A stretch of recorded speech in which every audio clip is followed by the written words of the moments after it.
Okay, we're going to let this little video run, hopefully, for between a minute and 2 minutes. Enjoy. Maybe a great day today, but not necessarily.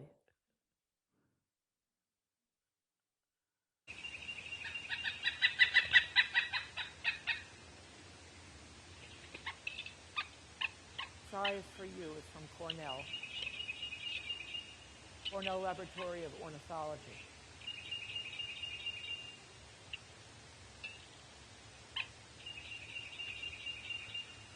Here you are.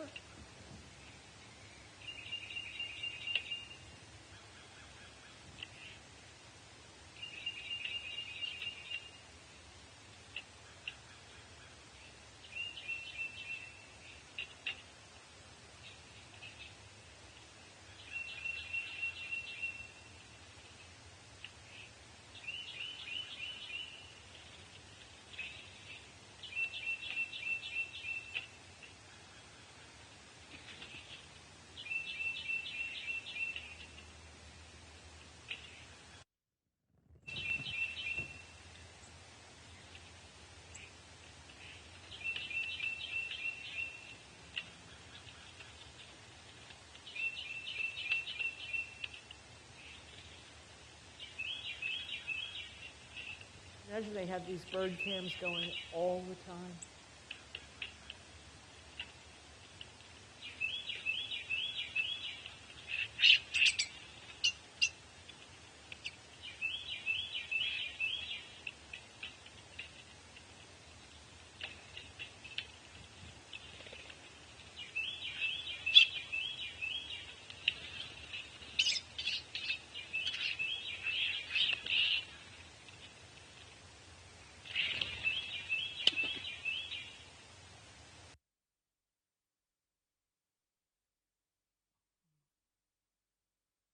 Okay, I think we've got the message across, right, Lowell? Go ahead, turn it off now.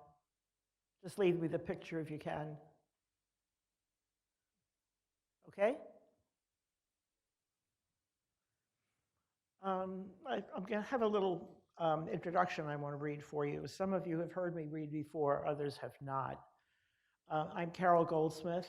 For a long time, I've been reading for the program for over 6 years, but I haven't for the last several months. This is my first voyage into reading again after about 6 months. Some of you may remember that I've done readings of poems about dogs and cats for this program in the past years. This time, I've decided to give bird watchers their due. Here's a selection of poems about birds in celebration of National Bird Day, the last day of the annual Christmas bird count, which this year falls Friday, January 5th. I've selected a group of poems about the many different species of birds I learned to identify when I became an avid backyard bird watcher, observing bird life around our feeders in the backyard of our home in Chapel Hill. These were all common local species which you should be able to see from time to time around our own campus. I'm particularly proud of the fact that for several years, we fostered at least 1 or 2 broods of eastern bluebirds in our birdhouse each season, at a time when the numbers of these gorgeous birds were threatened. What a joy it was to watch them. National Bird Day is an event which is sponsored by a number of avian conservation organizations, such as the National Audubon Society and the Laboratory of Ornithology at Cornell University. They recommend celebrating by learning about birds, encouraging birds to raise broods and nurture new offspring, visiting a bird sanctuary or taking a bird watching walk, or merely watching the bird life outside your own window. Whatever you do, bird watching is a delightful and upbeat hobby. So we'll move forward to hear a bit about birds through the following poems and pictures. We'll start with 4 poems about bird watching in general, and then move on to many others which describe common species of North Carolina bird life. Slide, please.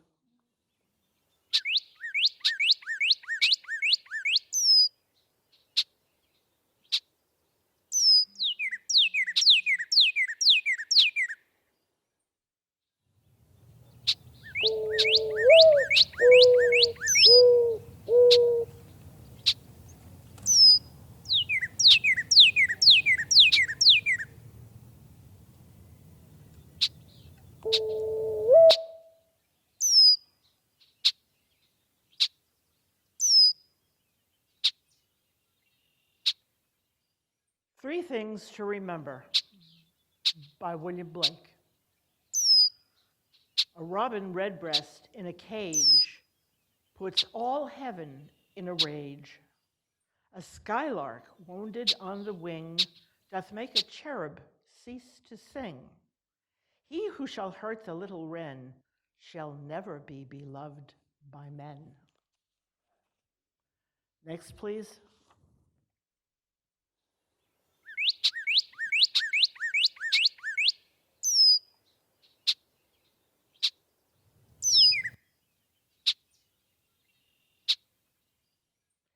Bird Language by W.H. Auden.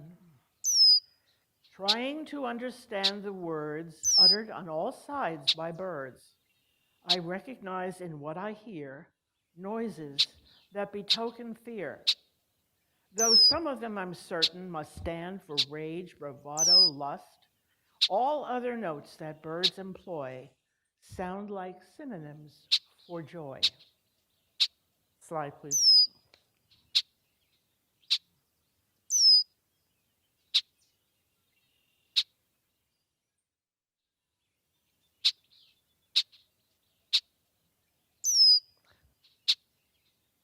Quiet the damn bird down. Are we up to slide 4? The one on the nests.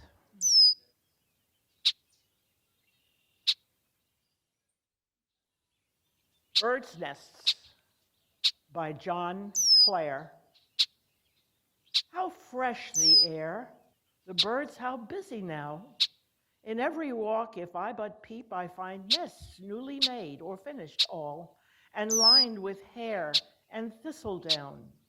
And in the bough of little hawthorn, huddled up in green, the leaves still thickening as the spring gets age, the pinks quite round and snug and coarsely laid, and linnets of materials loose and rough, and still hedge sparrow moping in the shade near the hedge bottom, weaves of homely stuff, dead grass and mosses green, and hermitage, for secrecy and shelter rightly made. And beautiful it is to walk beside the lanes and hedges where their homes abide.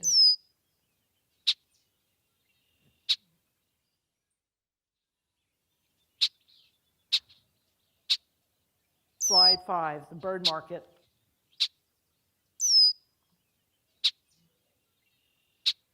Marché aux oiseaux by Richard Wilbur. Hundreds of birds are singing in the square, their minor voices fountaining in air, and constant as a fountain, lightly loud, do not dream out the burden of the crowd. Far from his gold Sudan, the travailleur lends to the noise an intermittent chirr, which to his hearers seems more joy than rage. He batters softly at his wooden cage. Here are the silver bill, the orange cheek, the paroquet, the dainty coral beak, stacked in their cages, and around them move the buyers in their termless hunt for love. Here are the old, the ill, the imperial child, the lonely people desperate and mild, the ugly, past these faces one can read, the tyranny of one outrageous need. We love the small, said Burke, and if the small be not yet small enough, why then, by hell, we'll cramp it till it knows but how to feed, and we'll provide the water and the seed. Slide 6, please. Bluebirds.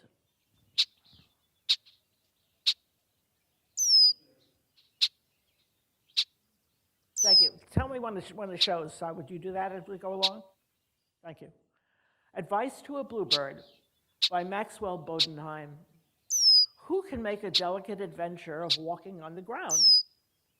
Who can make grass blades, arcades for pertly careless straying?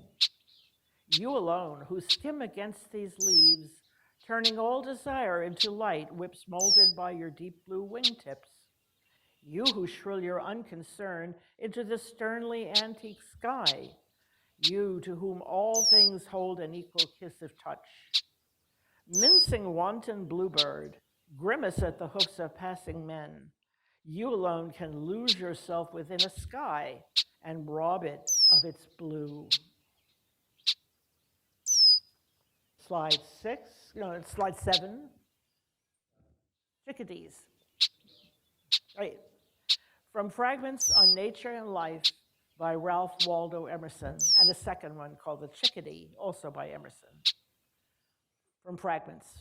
In Walden Wood, the chickadee runs round the pine and maple tree, intent on insect slaughters. Oh, tufted entomologist, devour as many as you list, then drink in Walden water. The Chickadee by Ralph Waldo Emerson. Then piped a tiny voice hard by, gay and polite, a cheerful cry, chickadee-dee-dee, saucy note, out of a sound heart and merry throat, as if it said, good day, good sir. Fine afternoon, old passenger. Happy to meet you in these places where January brings few faces. Slide 8, the Jay. The Jay by Emily Dickinson. No brigadier through the year so civic as the Jay. A neighbor and a warrior too, who with shrill felicity, pursuing winds that censure us a February day. The brother of the universe was never blown away. The snow and he are intimate. I've often seen them play when heaven looked upon us all with such severity. I felt apology were due to an insulted sky, whose pompous frown was nutriment to their temerity. The pillow of this daring head is pungent evergreens. His larder, terse and militant unknown, refreshing things. His character, a tonic. His future, a dispute. Unfair an immortality that leaves the neighbor out. Slide 9. Blackbirds. 13 ways. Okay, my blackbird.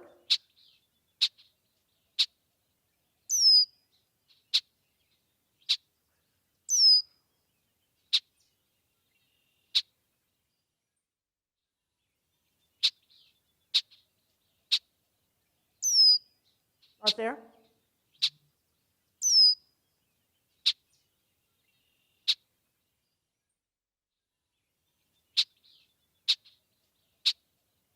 Shall I go ahead? 13 ways of looking at a blackbird. Among 20 snowy mountains, the only moving thing was the eye of the blackbird. I was of 3 minds, like a tree in which there are 3 blackbirds. The blackbird whirled in the autumn winds. It was a small part of the pantomime. A man and a woman are one. A man and a woman and a blackbird are one. I do not know which to prefer, the beauty of inflections or the beauty of innuendos, the blackbird whistling or just after. Icicles filled the long window with barbaric glass. The shadow of the blackbird crossed it to and fro. The mood traced in the shadow an indecipherable cause. A thin man of Hassan. Why do you imagine golden birds? Do you not see how the blackbird walks around the feet of the women about you? I know noble accents and lucid, inescapable rhythms, but I know too that the blackbird is involved in what I know. When the blackbird flew out of sight, it marked the edge of one of many circles. At the sight of blackbirds flying in a green light, even the bawds of euphony would cry out sharply. He rode over Connecticut in a glass coach. Once, fear pierced him in that he mistook the shadow of his equipage for blackbirds. The river is moving. The blackbird must be flying. It was evening all afternoon. It was snowing and it was going to snow. The blackbird sat in the cedar limbs. Slide 10, the robin. The Robin by John Greenleaf Whittier. My old Welsh neighbor over the way crept slowly out in the sun of spring, pushed from her ears the locks of gray, and listened to hear the robins sing. Her grandson, playing at marbles, stopped, and cruel, in sport as boys will be, tossed a stone at the bird, who hopped from bough to bough in the apple tree. Nay, said the grandmother, have you not heard, my poor bad boy, of the fiery pit? And how drop by drop this merciful bird carries the water that quenches it? He brings cool dew in his little bill and lets it fall on the souls of sin. You can see the mark on his red breast still of fires that scorch as he drops it in. My poor Bron Rudin, my best burned bird, singing so sweetly from limb to limb. Very dear to the heart of our Lord is he who pities the lost like him. Amen, I said to the beautiful myth. Sing, bird of God, in my heart as well. Each good thought is a drop wherewith to cool and lessen the fires of hell. Prayers of love like raindrops fall. Tears of pity are cooling dew, and dear to the heart of our Lord are all who suffer like him in the good they do. Number 11, A Robin's Nest. 10 rather, same one. A Robin's Nest by Mary Jo Salter. Of the 4 fuchsia plants that hung over the porch, the drooping neck on every stem so heavy with jeweled blooms they lost all sense of posture. Who's to say what called one to a function other than merely growing? Watering the 4th one afternoon, I found, coiled within the elemental circle of the plastic planter, a rustic imitation, the woven ribbons of a robin's nest. A perfect fit, like the band inside the crown of a hat. And then the straw of the nest itself became a hat of pillbox fortress, hardier and taller all day long, because of some law of nature whereby theft is always rewarded. Ripping off the trees these wisps of bark, as if robbing Peter to pay Paul, the bird would have the potted soil as well, and so persuaded me never to water it. I saw the eggs a few days later, a 4-eyed stare of childish, uncomprehending blue, lucky like a 4-leaf clover. And then, but why the surprise? The peep of fluff above the top one morning, like the stuffing of a padded envelope torn open. And though I read the message at a respectful distance, even the fuzzy print was easy to decipher.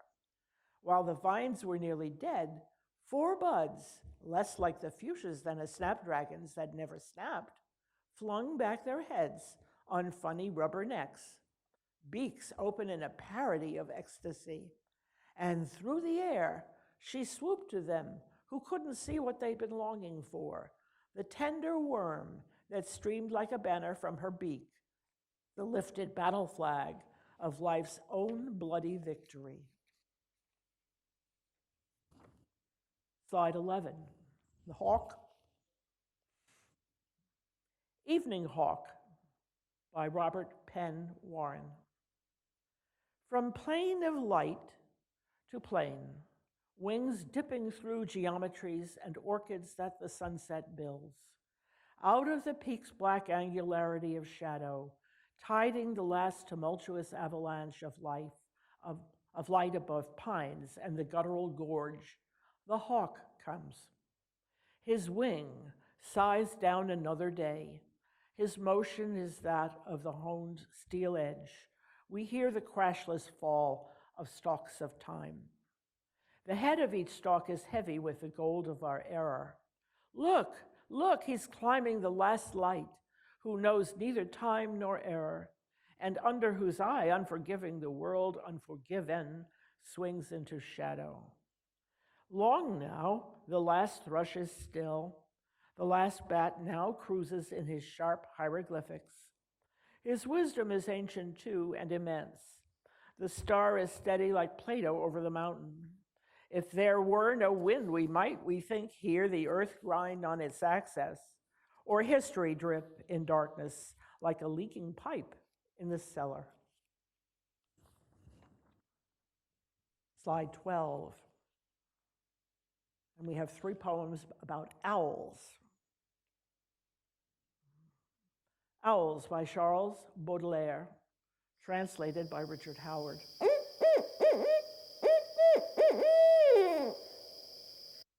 That's a common one locally. Under black yews that protect them, the owls perch in a row like alien gods whose red eyes glitter. They meditate.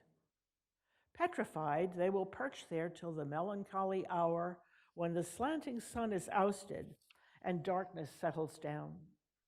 From their posture, the wise learn to shun, in this world at least, motion and commotion. Impassioned by passing shadows, man will always be scourged for trying to change his place. The Owl by Walter Delamere. Owl of the wildwood I, muffled in sleep I drowse, where no fierce sun in heaven can me arouse. My haunt's a hollow in a half-dead tree, whose strangling ivy shields and shelters me. But when dark starlight threads my green domain, my plumage trembles and stirs, I wake again. A spectral mood silvers the mood I see. Out of their day-long lairs creep thievishly night's living things.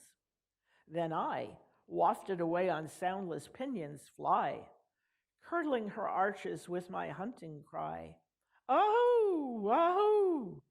4 notes, and then, solemn, sepulchral, cold, 4 notes again, the listening dingles of my woodland through.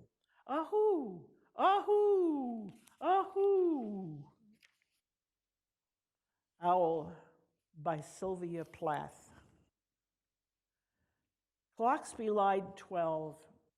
Main Street showed otherwise than its serpents of wood nimbus lit, but unpeopled held its windows of wedding pastries, diamond rings, potted roses, fox skins, ruddy on the wax mannequins in a glass tableau of affluence. From deep-sunk basements, what moved the pale raptorial owl then to squall above the level of streetlights and wires, its wall-to-wall wingspread in control of the ferrying currents, belly dense feathered, fearfully soft to look upon? Rat's teeth gut the city, shaken by owl cry.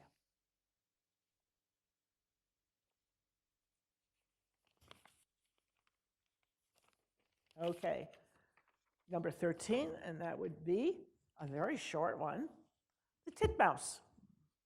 And this is a haiku. This is really short. The Titmouse by J. Scroggin. The titmouse flits from branch to branch, his head cocking, constantly alert. The whole poem. 14, Woodpecker. Woodpecker by Gerald Bullitt. Suddenly, like an arrow from the east, smart as new paint appeared our gorgeous guest, green in his plumage, scarlet on his crown, strolling about a tree trunk upside down, tap-tapping busily with beak on bark, his mind imagineless, his purpose dark to us, who watched him startled out of speech, exchanging secret glances, each to each. So all that day, being young and fearing not lest custom dull the treasure we had got, all that day we jingled as we went, new minted coins of great astonishment. 15, and this is a goldfinch. The Hollow Wood by Edward Thomas. Out in the sun, the goldfinch flits along the thistle tops, flits and twits above the hollow wood, where birds swim like fish, fish that laugh and shriek to and fro far below in the pale hollow wood. Lichen, ivy, and moss keep evergreen the trees that stand half flayed and dying, and the dead trees on their knees in dog's mercury and moss, and the bright twist of the goldfinch drops down there as he flits on thistle tops.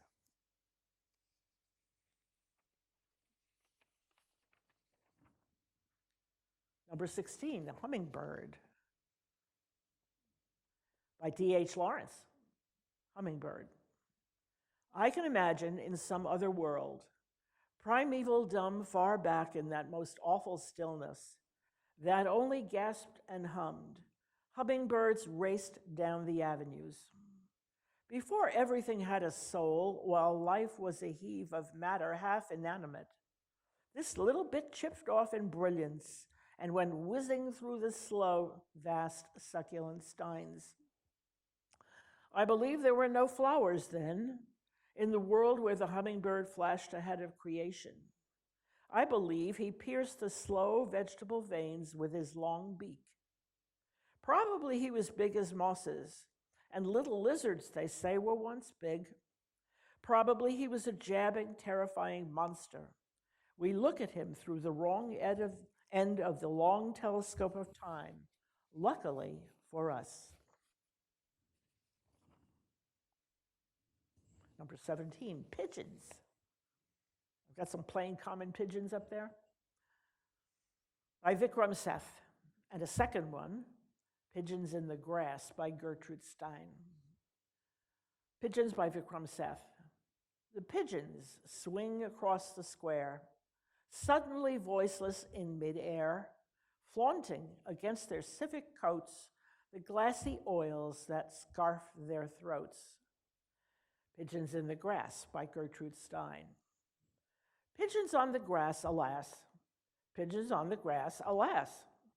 Short, longer grass, short, longer, longer, longer, shorter yellow grass. Pigeons, large pigeons in the shorter, longer yellow grass, alas, pigeons on the grass. If they were not pigeons, what were they? If they were not pigeons on the grass, what were they? He had heard of a third, and he asked about it. It was a magpie in the sky. If a magpie in the sky, on the sky, cannot cry, if the pigeons on the grass, alas, can, alas, and to pass the pigeon on the grass, alas, can, alas, and go past the pigeon on the grass, alas, and the magpie in the sky, on the sky, and to try, and go try, alas, on the grass, alas, the pigeon on the grass, alas, and alas. They might be very well, very well, very well. They might be very well, they might be very well, they might be very well, very well, very well, they might be. And it's impossible to know if you missed one or not, those phrases. 18, Sparrows. House Sparrows by Anthony Hecht. Not of the wealthy Coral Gables class of travelers, nor that rarefied tax bracket. These birds weathered the brutal wind chill facts under our eaves, nestling in withered grass, warmless but hopeful, and now their voice enacts Forsythian spring with primavernal racket. Their color is the elderly moleskin gray of doggedness, of mist, magnolia bark, salt of the earth. They are the common clay. Meek emigres come over on the ark in steerage from the old country of the drowned to settle down along Long Island Sound. Flatbush, Weehawken, our brownstone tenements, wherever the local idiom is cheap. Savors of string, meticulous and mild, they are given to nervous flight, the troubled sleep of those who remembered terrible events, the wide-eyed, anxious haste of the exiled. Like all the poor, their safety lies in numbers and hardihood and anonymity. In a world of dripping browns and duns and umbers, they've inherited the lower sky, their lake of constants, their blue modality that they are born upon and battered by. Those little shin bones, hollow at the core, emancipated finger joints, those fleshless wrists, wrapped in a wrinkled, loose rice paper skin. Where have we seen such frailty before? In pictures of Biafra and Auschwitz. Yet here they are, these chipper stratoliners, unsullen, unresentful, full of the grace of cheerfulness, who seem to greet all comers with the wild confidence of 49ers, and to the lively honor of their race, rude canticles of summers, summers, summers. The Mockingbird, slide 19, by Randall Jarrell. Look one way, and the sun is going down. Look the other, and the moon is rising. The sparrow's shadow's longer than the lawn. The bats squeak, night is here, the birds cheep, day is gone. On the willow's highest branch, monopolizing day and night, cheeping, squeaking, soaring, the mockingbird is imitating life. All day the mockingbird has owned the yard. As light first woke the world, the sparrows trooped onto the seedy lawn. The mockingbird chased them off shrieking. Half hour by hour, fighting hard to make the world his own, he swooped on thrushes, thrashers, jays, and chickadees. At noon, he drove away a big black cat. Now in the moonlight, he sits here and sings. A thrush is singing, then a thrasher, then a jay. Then all at once a cat begins meowing. A mockingbird can sound like anything. So well that for a minute in the moonlight, which one's the mockingbird, which one's the world? Number 20. This is the Nuthatch by David Wagoner. Quick at the feeder pausing upside down. In its beak, a sunflower seed held tight to glance by chestnut, dust blue, white, and eye streak gone in a blurred ripple. Straight to the cedar branch, to the trunk, to a crevice in bark, and putting it in there quick with the others. Then arrowing straight back for just one more all morning.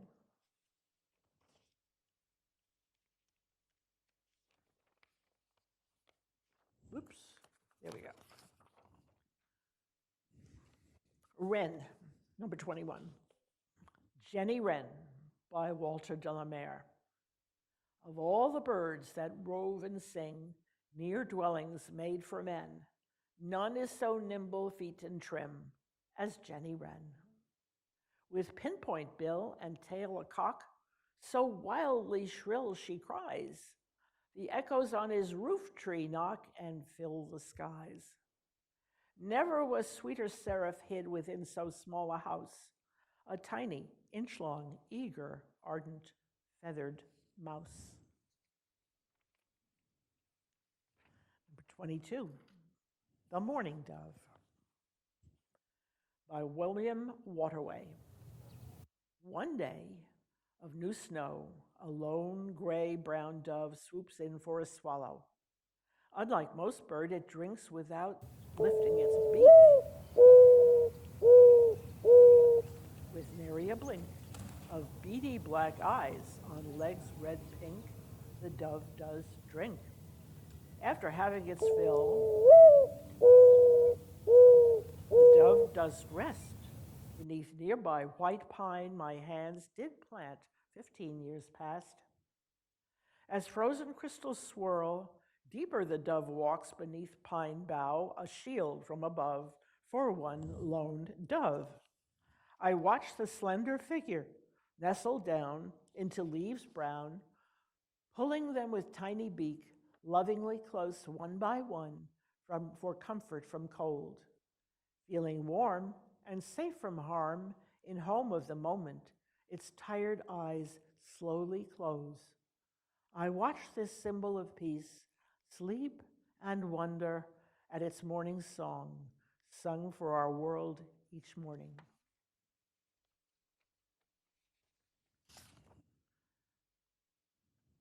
And this should be a cardinal up there, right? The poem is called, let him talk for himself, Promises, Promises by Paul Muldoon.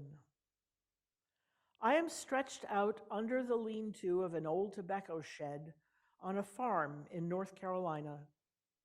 A cardinal sings from the dogwood for the love of marijuana. His song goes over my head. There is such splendor in the grass, I might be the picture of happiness. Yet I am utterly bereft of the low hills, the open-ended sky, the wave upon wave of pasture rolling in, and just as surely falling short of my bare feet, whatever is passing me by. I am with Raleigh, near the Atlantic, where we have built a stockade around our little colony. Give him his scallop shell of quiet, his staff of faith to walk upon, his scrip of joy, immortal diet. We are some 80 souls on whom Raleigh will hoist his sails. He will return years afterwards to wonder where and why we might have altogether disappeared, only to glimpse us here and there, as one fair strand in her braid, the blue in an Indian girl's dead eye. I am stretched out under the lean-to of an old tobacco shed on a farm in North Carolina, when someone or other warm naked stirs within my own skeleton and stands on tiptoe to look out over the horizon. Through the zones, across the ocean, the cardinal sings from a redbud for the love of one slender and shy. The flight after flight of stairs to her room in Bayswater, the damson freckle on her throat that I kissed when we kissed goodbye. Now we're going to return to Cornell for a couple of minutes, and then we'll say farewell. We hope.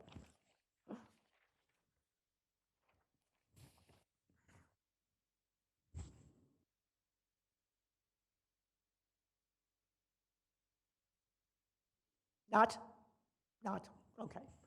Then the final slide, there it is. That's probably a local one because that's the kind of thing we can see from all of our local bird feeders. So I hope you enjoyed it. It was a lot of fun putting it together. And it makes me really crave my bird feeders from back when.